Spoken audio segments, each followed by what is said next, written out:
2, 1. Hey guys, my name's Dr. Mason, and I specialize in spine and pelvis. Hi, I'm Dr. Ballard, and I specialize in joint synovial movement.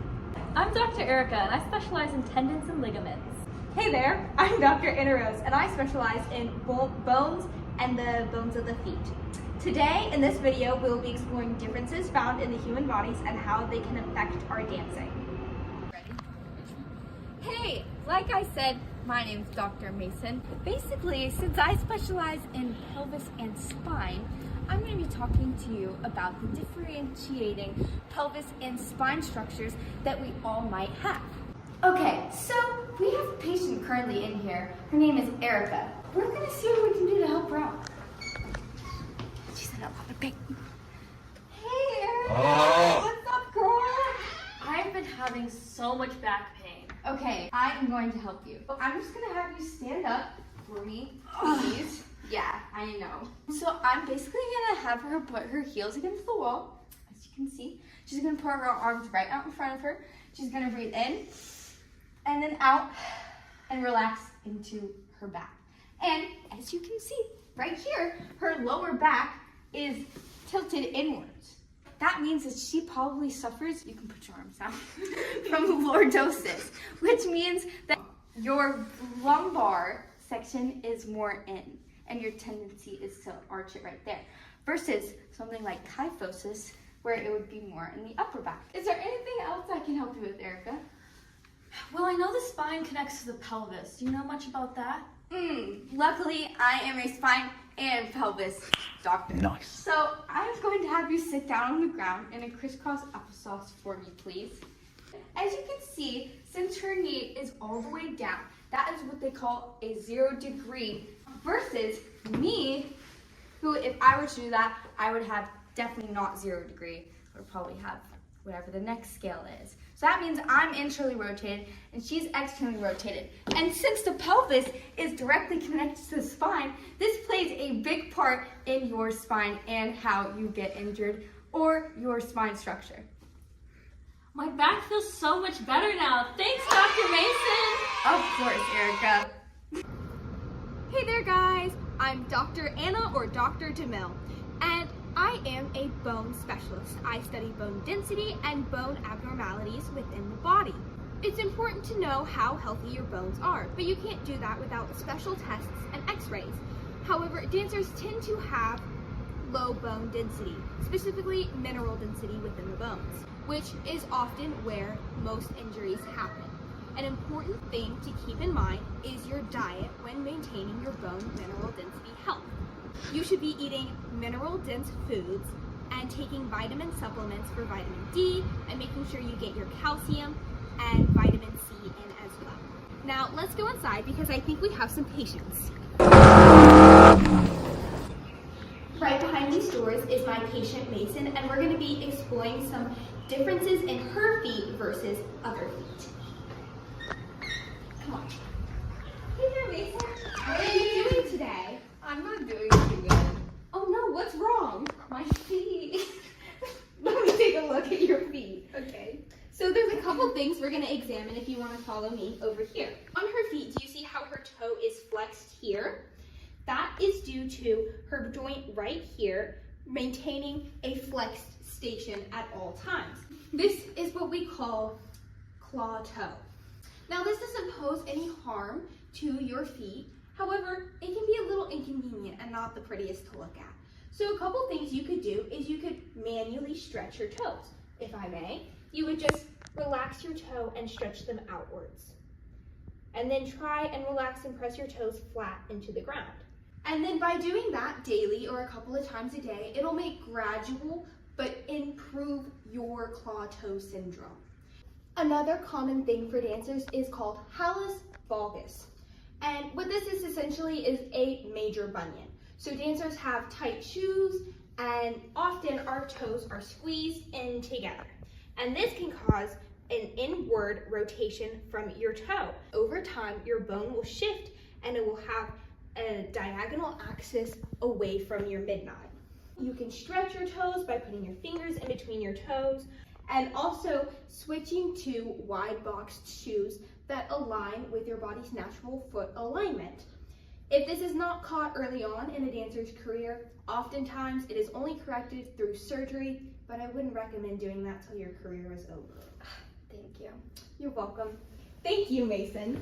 You're welcome. I mean, thank you. No, I have a question. What is it? It's about my turnout. How come when I'm in Studio 114, everyone always turns out more than me? Like Mason, for example. So how this would happen is your tibia is attached to your ankle. And this ankle attachment has a degree. It's tilted in one way. It usually is around 15 degrees. So that means standing here with your hips forward, you can turn out from below your knees. But as you can see, Erica's turnout here is much greater than my turnout. So that means her bone likely has a greater radius on its degree tiltation. This degree variation can be up to 45 degrees greater. And that just means she's set up greater for more turnout. However, other exercises in your hips and your muscles will also help your turnout. Thanks, Dr. Jamila. You made me so much more confident when I'm in the ballet studio. I'm so glad. Thanks for asking me a question. I'm glad you felt you could come to me. On to your next appointment. Yes, ma'am. Hi, I'm Dr. Erica. We're going to be talking about tendons and ligaments. I have a patient in there who's suffering from some severe tendon pain. Tendonitis is very common in dancers, and we're going to be discussing that and Haglund's syndrome to discuss how that affects hyperextended knees in dancers. These are all very common symptoms that dancers may have, so let's go learn more about it. She's in a lot of pain, so let's try to be nice. Hi, I'm Dr. Erica. What kind of tendons have been bothering you? Your Achilles? Let's take a look. The first thing we're gonna do is we're gonna test the sides and see how tight it is. This one seems really tight. Let's compare to the other side. Have you been having more trouble with this side? I have, yes. If you press in on the Achilles tendon, you might be able to feel little bumps. That can be a sign of tendonitis. Okay, I'm gonna have you stand up and we're gonna do a little test. You're just gonna stand parallel and you're gonna bottom on one foot and then you're gonna bottom on the other foot. Did you see how one leg was higher than the other? Her right leg was higher and then this one wasn't as high. That's why you're having extra stress on that right tendon. Now, here are some exercises that might help that tendon pain. You can take your foot, pull it towards you. Tell me if you feel like that in your Achilles tendon. I do. You can also do the same thing, but on something elevated. This will really stretch out your Achilles tendon. Would you like to try? Sure.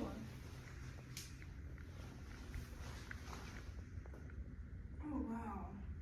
Not only have we correctly diagnosed her with tendonitis, we've also given her some exercises to help. You feel better? I do, yes. Good, I'm glad. Well, duty calls. Oh, already? Hi, I'm Dr. Ballard, and I specialize in joint and synovial movements. And the knee joint is a synovial joint, and it focuses on flexion and extension of the knee, while the ankle specializes a synovial hinge joint, which also is some flexion and extension, but also allows you to go in one direction at a time. So the two main areas of focus I'm going to be focusing on are hyperextension of the knee and the higher arch of the ankle. Hello there. Hey, how are you doing today? I'm okay. What's going on? I just feel like something's wrong with my legs. Something's wrong with your legs? Yeah. Just stand up for me. Yeah.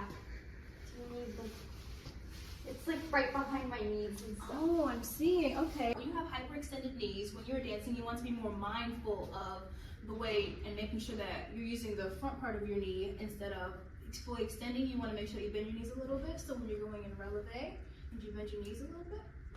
And then we compare that to when you come down to when you hyperextend and you go up on releve. You see there's a little bit of a difference. Also, as well as going in fifth position, and when you hyperextend your knees and go up, it is harder rather than when you want to focus more on bending your knees a little bit more and then going up. It allows you to go higher as well as tucking your pelvis and making sure that you stay more aligned. Thank you, Dr. Renata. This was so helpful. Of course, some prevention or some things that can help you out is wearing things like a knee brace that can help you in terms of keeping your knees straightened, as well some different exercises like going up against the wall and going like this. Okay. That can help you to stay mindful as well as keep that alignment and help build that. Perfect. Thank you so much. Of course, you're very welcome. Dr. Ballard, my arches have been feeling a bit off. Do you have any tips or information on this? Okay, so arches are different. So can you go up against the wall? And can you elevate for me, please? Okay. So with higher arches, people tend to have different problems. Sometimes instability in the foot. A high arch can sometimes affect ankle stability as well as putting more tension on the balls of your feet when it comes to walking and whatnot. So some things that can help out is making sure that you are taking care of your ankle. You could use ankle braces for extra stability. Another as well one. as putting padding on your foot to kind of help keep that foot straightened, because when you have an high arch, that can sometimes affect that. Dr. Ballard, I'm sure gonna use my ankle brace to help my arch stability. Sounds good. I'm back, guys. It's Dr. Mason. I hope that you learned something about whether your pelvis could be internally or externally rotated, or if you suffer from different spine conditions such as lordosis, kyphosis, flat back, or hyperextension. Hi there, it's Dr. Ballard here. I hope that you guys learned some protective measures in terms of your hyperextension of the knees and high arch of the foot, and I hope you guys know that it's always good to wear a brace to protect yourself. Hello patients, it's Dr. Erica. I hope you learned about tendinitis in the Achilles and how that affects your knees, as well as how unevenness in flexibility and strength can put more stress on another part of your body.